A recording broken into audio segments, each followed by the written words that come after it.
Tropical wave patuloy pa rin magpapaulan kasabay ng intertropical convergence line sa silangang bahagi ng ating bansa. Maulap at makulimlim na panahon ang masiiral pa rin maghapon. Naralabi ng bansa, patuloy pa rin makakaranas ng ilang mga kalat-kalat na pag-ulan, lalo na sa Central Luzon, Southern Luzon area, Visayas, at Northern Mindanao. At shallow na low pressure area, nasa halos silangan na ng Nara, Palawan.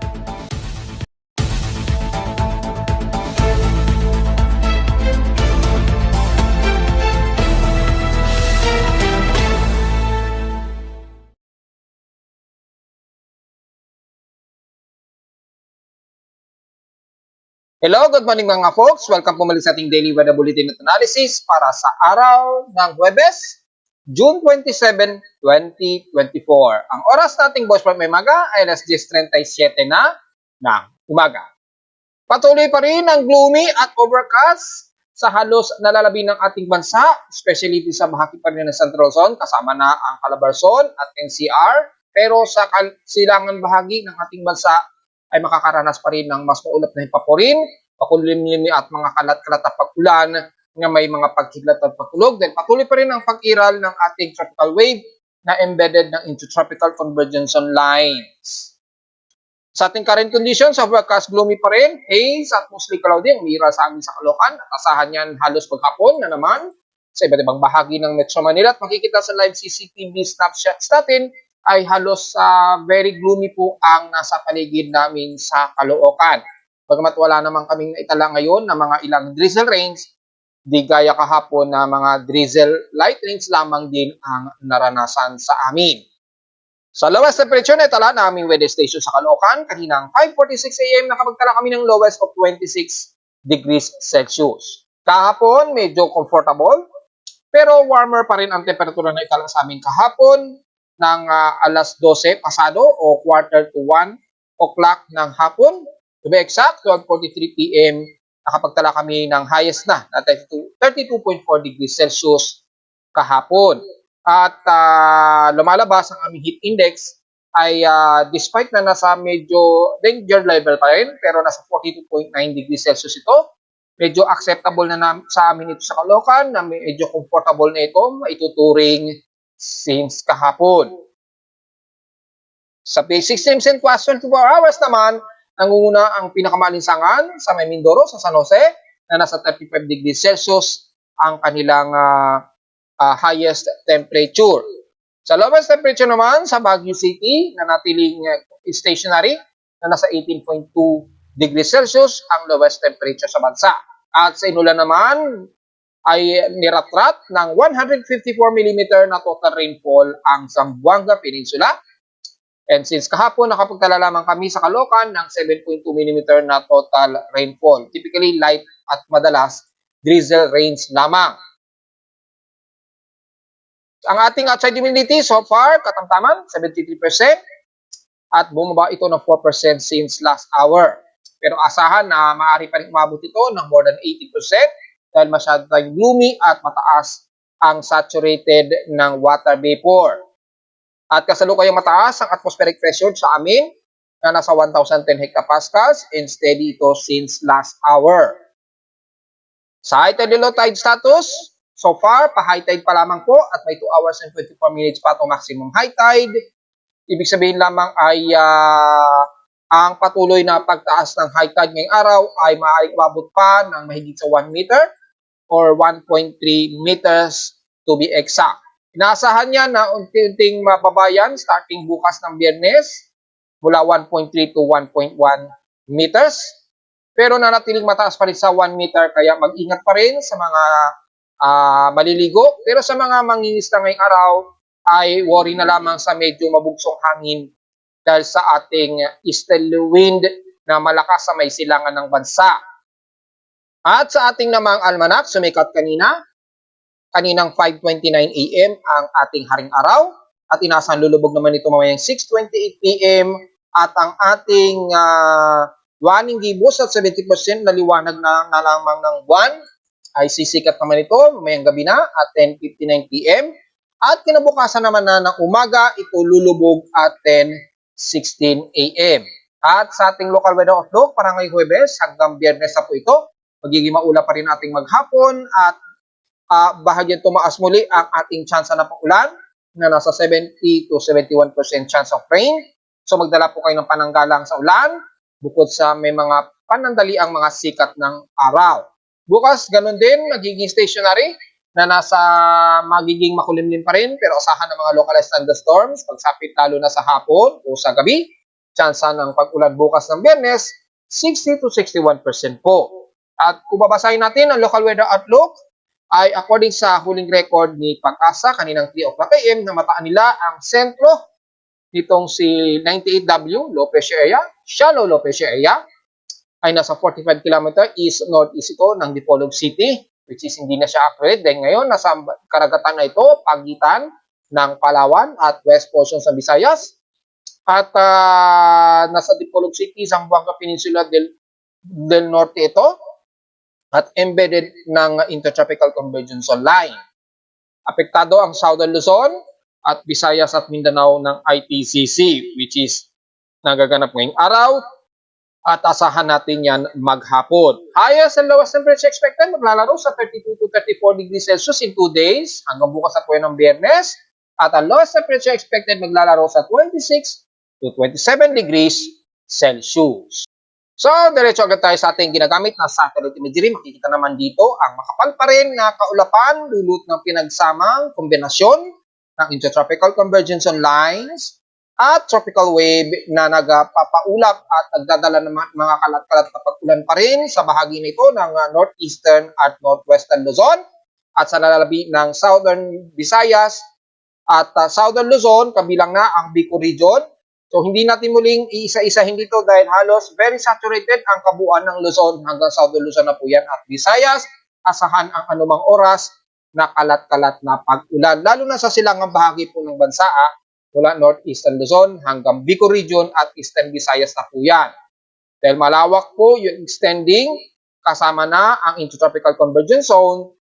Kaya ang mataas po ang ating traffic conditions o trough clouds na magpapaulan dyan. Cluster po ang mga moderate and heavy rain showers po maging sa Mindoro, sa bahagi po ng Bicol region rather, lalo na dyan sa bahagi ng Catanduanes hanggang Sorsogon at Legazpi. Ingat po sa mga tsansa ng pagbaha dahil asahan pa rin ang mga maulan halos maghapon pa rin. At sa kanluran naman mula sa northern west ng Luzon ay magiging overcast and gloomy pa rin tayo hanggang Pangasinan na po yan at Zambales. At sa lalalabi ng Mimaropa, lalo na sa bahagi nga po ng Palawan ay nakakaranas ng moderate and heavy rain showers ang halos buong bahagi nito ng Palawan, lalo na mula dyan sa bahagi ng El Nino, na lalo na sa Puerto Princesa, Nara hanggang Brooks Point. At the rest ng Palawan, makakaranas kayo ng mga kalat-kalat na ulan na may pagkidlat at pagkulog. Extending na yan hanggang dyan sa may pagandang Kalayaan Group of Islands, dahil yung presence ng shallow low pressure area ay nasa bahagi na po dito bandang southeast ng Puerto Princesa na, yung pinaka-circulation center niya. Ayon sa ating tropical cyclone sector na i-discuss natin may konti. So ingat po sa mga potential na pagbaha ngayon dyan sa bahagi ng Palawan. Ingat po sa biglaang downpour ng ulan. At sa nalabi nga po ng Southern Luzon, damay na ang Mindoro, buong Masbate, yan, Panay Island, at buong sentro o Central Visayas, Eastern o Western Visayas man yan, ay makakaranas kayo ng overcast and very gloomy na himpapawid at asahan ang mga scattered rain showers na may mga pagkulog at pagkidlat. Medyo pasulpot-sulpot po yan. So, ingat na lamang po just in case sa mga pagkidlat, lalo na sa taga-silangang bahagi ng Visayas ng Northeastern Samar, pababa na yan ng hanggang Eastern Samar. Ingat po sa mga cluster na heavy rain showers. Sa bahagi naman ng Mindanao, kung sisilipin naman natin ay nakakaranas ngayon ng mga ilang kalat-kalat at mauulap pa rin na himpapuling kung sisilipin natin yung Himawari 8, just in case. Bagamat katamtaman ang lagay ng panahon dito sa bahagi nga po ng Bukidnon, pababa na ng Davao Region, pero sa bahagi ng hilaga ng Mindanao, kasama na ang Zamboanga del Norte, ay magiging katamtaman po ang himpapuling dyan all the way hanggang sa buong Northern Mindanao, kasama ng Cagayan de Oro, Butuan, hanggang Surigao del Norte. And the rest ng mga bahagi ng Caraga area, nagiging katamtaman din po ang himpapawid ninyo dyan, pero mas nakakaranas kayo ng magsikat ng araw pababa ng bandang Davao Oriental. Medyo katamtaman at maaraw po kayo dyan, so expected na medyo humid ang inyong magiging temperatura. Bagamat may easterly tayo, pero easterly wind ito na nagtutulak dito sa most of tropical wave natin. So, hindi masyado kainitan yung easterly wind flow na nagtutulak dito. At makikita ninyo yung tropical wave na ito ay kumukurba dahil sa malakas po yung tulak nitong easterly wind. Yan. Sa ibang termino, ginagamit pa rin nila easterlies. Yan. Pero easterly wind, dahil hindi man masyado mainit ang bahagi na nagtutulak dito, pero asahan na may mga ilang mainit na temperatura dala ng ating easterly wind, kaya medyo klaro po ang himpapawid dito. Well, dahil nga po sa may presensya pa rin tayo ng range of high pressure area, dito sa bahagi nga po ng bandang Eastern Japan na, at dahan-dahan na itong lumalayo, so medyo klaro pa ang paligid ng yan. At makikita po yung epekto ng environmental steering wheel ng hangin o yung environmental shear dito, kaya nagkakaroon ng accumulated water vapor sa tropical wave na tinutulak naman ng easterly wind flow at inaasahan nga po na magpapakabot sa silangan ng ating bansa na magdudulot ng pag-ulan. So inuulit natin, sa bahagi nga po ng Mindanao, makakaranas pa rin tayo ng mga katamtamang lagay na panahon. Buong Davao del Sur, kasama na ang Sorsogen area, pero asahan pa rin ang mataas na chance na pag-ulan lalo na sa hapon sa gabi. So ingat po mga folks at magdala ng pananggalang hindi lang sa tinding sikat ng araw, kundi sa mga di inaasahang isolated rain showers sa buong Davao del Sur, Sorsogen, mula Cotabato pababa na yan ng General Santos City. Dahil ang bahagi nga po ng Zamboanga Peninsula, overcast and gloomy pa rin kayo dyan, at yung remnants ng low pressure area na natiling nagpapaulan pa rin sa ilang bahagi ng Zamboanga del Sur, kabilang na ang isla ng Basilan at Ulu-Sulu. So generally, halos gloomy pa rin tayo at makakaranas ng mga kalat-kalat na pag-ulan na may pagkilat at pagtulog.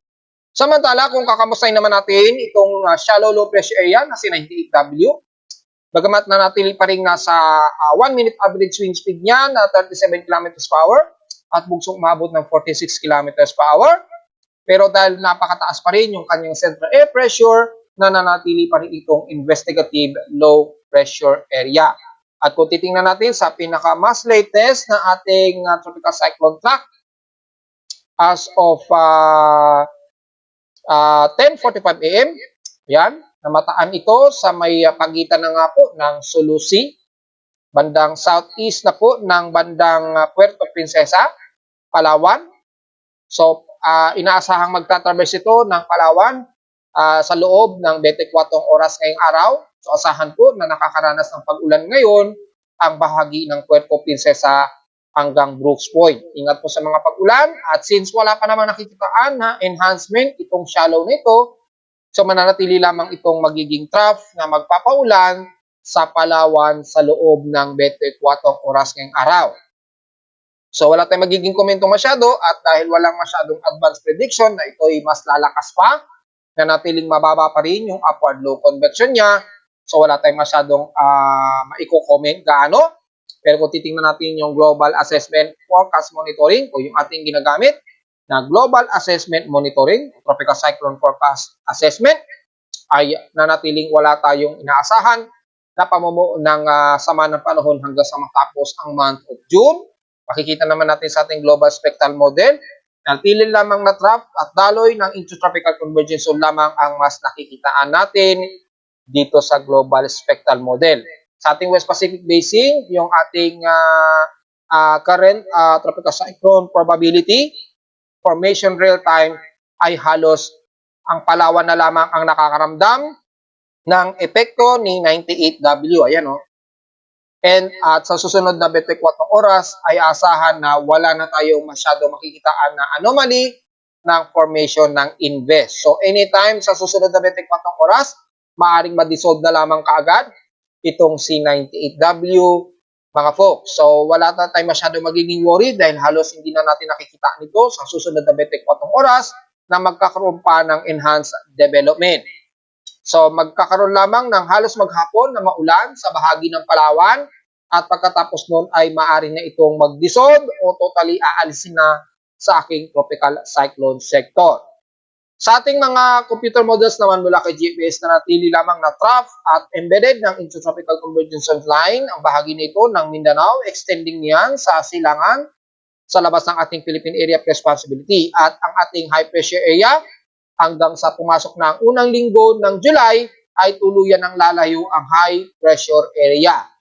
Kung tatagal na mawawalan tayo ng high pressure area dito sa parte nito, ay malamang sa unang linggo ng July, posibleng magkaroon na tayo ng aktibong low pressure area. Pagkat hindi natin inaalis ang mga posibilidad sa susunod na unang linggo ng July, ay tingnan pa rin natin ang mga possibility dahil maaaring biglang bumalik yung high pressure area na yan. And so far, mula sa GFS, wala naman tayo nakikitaan, kundi yung ITCZ lamang, yan. At mukhang hindi natin nakikitaan ang pagbabalik ng habagat according dito. Base naman kay ECMWF, medyo manipis lamang na southwest monsoon ang medyo magbabalik, ayan, according kay ECMWF. Kay NAVGEM naman, medyo aggressive. At dahil medyo may mga high pressure area di sa bandang Indonesian Peninsula, mukhang mauunsami ang pagbabalik ng southwest monsoon natin. Pero may mga maninipis na flow ng ating habagat dito sa may bandang Palawan area. So, tingnan na lamang natin next month kung lalakas yung ating southwest monsoon at nanatiling negative na may mabuong sama ng panahon hanggang sa unang linggo daw ng July. So wala tayong nakikitaan according dito sa mga extended forecast ng computer models. Negative pa rin tayo. At dahil sa halos wala pa rin tayong namamataan, well, magbibigay pa rin tayo ng mga analysis maaring sa huling araw na po ng June na possible na naman na development of tropical cyclone for the month of July. So, wala tayong masyadong komento dito dahil halos buong month of June hanggang katapusan na po ay wala tayong makikitaan. Nakitaan man lang kahit forecast na may mabuong sama ng panahon. Samantala sa Angat Dam naman, kung kakamustahin natin, mukhang bahagyang tumaas yung water level ni Angat Dam. Bagamat na natiling nasa -6 yung mahigit na metro o -6 meters pa rin ang sobrang kulang kay Angat Dam, so hindi pa rin sapat yung level na pagtaas ng bahagya itong si Angat Dam. Mula sa 175.55 meters kahapon, ngayon ay nasa 175.90 meters na lamang na tumaas ito ng bahagya. At kung pagbabasin natin yung graph ng Angat Dam, makikita natin na bahagya itong tumaas ngayong araw. Kahapon mababa na 175. Ngayong araw, bahagya itong tumaas ng konti. Pero hindi naging sapat yung pag-recovery niya. Halos kapiranggot lamang ang itinaas nito. So, nanatili pa rin very critical ang level ni Angat Dam at hindi pa rin totally na sapat. Samantala, yung ating ibang supply dams, gaya ni Bingan Dam, medyo nakarecover na siya. And the rest, constant itong si Magat Dam. So, ang worry lang naman natin sa ngayon ay si Angat Dam lamang. At wala naman masyado sa iba dahil kung titingnan natin yung ibang mga dams, in comparison, halos constant lamang ang mga level ng water dams natin. At kung mapapansin ninyo, bukod tanging si Angat Dam lamang ang may pinaka-critical na water level sa apat na ito mula kay Ipo, Lamesa at Magat Dam. So, yun lamang ang ating magiging concern at patuloy pa rin ang asahan na magkakaroon ng mga rotational cut-off sa supply ng tubig o yung pressure ng tubig ha mga folks. Sa ulat lindol naman mga folks at meron tayong namataan na isang magnitude malakas na lindol, rather, detect na aking seismograph at na-post ko na ngayon kanina sa Facebook page natin. At kung sisilipin natin ay naganap yan kaninang 9:53 AM, ayan. Lumabas na rin sa data ng Data PDP box. Southwest ito ng Paluan, Occidental Mindoro. may lalim na 33 kilometers at magnitude 4.7 na. So medyo in-adjust. Sa aking measurement kasi is magnitude 4.8 at 4.7 kay PBOX. At kung titingnan natin, ay nasa magnitude 4 plus pa lang naman din ito. At since kaninang 12 a.m., nakapagtala natin ng dalawang magnitude 4.0 pataas. Kaninang 9:04 a.m. ay meron dito sa bahagi nga po ng bandang Davao Oriental. Magnitude 4.0 ito. Diyan sa may bandang northeast ng Bangaga, Davao Oriental. May lalim na 21 km. At itong huli nga po dito sa may bandang southwest ng Paluan, Occidental Mindoro. Nagkaroon ng intensity 4 na pagyanig sa paligid ng yan at naramdaman yan sa Metro Manila. Kaya sumipa ang ating seismometer na na-detect yung intensity 4 dyan sa may Paluan, Occidental Mindoro. Wala naman na itala na pagtaas ng possible tsunami dahil hindi naman kaagad ito nagkaroon ng malakas na vibration at yung intensity niya ay at least intensity 4. Medyo malakas pero mababa yung magnitude na nagawa niya. So hindi ito nagkaroon ng mataas na ripple sa katubigan niya. Kaya asahan pa rin ang mga aftershocks niyan mga poksa, lalo na sa paligid nito ng Paluan, Occidental Mindoro, hanggang dyan sa may bandang loob na naramdaman din ang intensity 4 na pagyanig. At kung titingnan natin ang historical ng earthquakes na ngayon, kung nakakailan na po, at kung di ako nagkakamali, pang 42 na po na magnitude 4 plus na yan ngayong buwan. Pero para i-double check natin, anytime, pwedeng may madagdagan sa ating total earthquakes for the month of June. Yan, ang total earthquakes na natin ngayon ay nasa 1,036 earthquakes na po. 988 dito is magnitude 2.0 pataas at 42 dito is magnitude 4.0 pataas, which is ang huli nga po dito sa may bandang Paluan, Occidental Mindoro, na nagkaroon o nag-create ng intensity 4 na pagyanig. Nanatiling 6 ang ating magnitude 5.0 pataas at kasalukuyang wala tayong nadadagdagan at wala pa naman tayong naitala na magnitude 6 pataas na mga pagyanig. At narito naman ating 3D 20 weather forecast para sa araw ng Huwebes, June 27, 2024.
hanggang dito na lang po ating daily weather bulletin at analysis para sa araw ng Huwebes, June 27, 2024. Huwag mong kalimutan na mag-like, share, and subscribe po sa ating YouTube channel. Visit lamang anytime sa ating website www.timoweather.com para sa mga detalye na gusto nyo malaman na hindi natin naisama ngayong umaga sa ating report.